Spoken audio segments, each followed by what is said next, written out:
Les panneaux exposés sur ce mur proviennent de la Sainte-Chapelle édifiée par Saint Louis entre 1243 et 1248. Plusieurs d'entre eux illustrent l'histoire de Samson, relatée dans le Livre des Juges, l'un des livres de la Bible. L'épisode célèbre où Dalila coupe les cheveux de Samson pour lui ôter sa force est encore en place à la Sainte-Chapelle. Mais plusieurs autres se reconnaissent ici, notamment en haut, à gauche, sur un panneau circulaire, un homme vêtu de vert se bat avec un lion. Il s'agit de Samson accomplissant son premier exploit.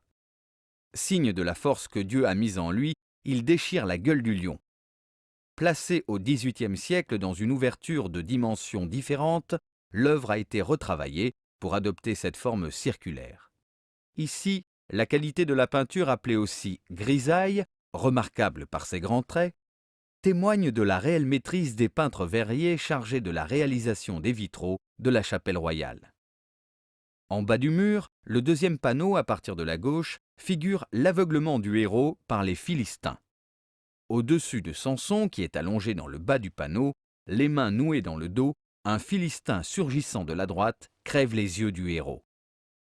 Levez à nouveau les yeux vers le haut du mur. Le deuxième panneau à partir de la gauche, circulaire lui aussi, représente la condamnation de Samson. Le héros, en brun, aveugle et les cheveux rasés, est tombé dans la rivière figurée par les ondulations blanches et vertes. Il avait été condamné à actionner la roue d'un moulin.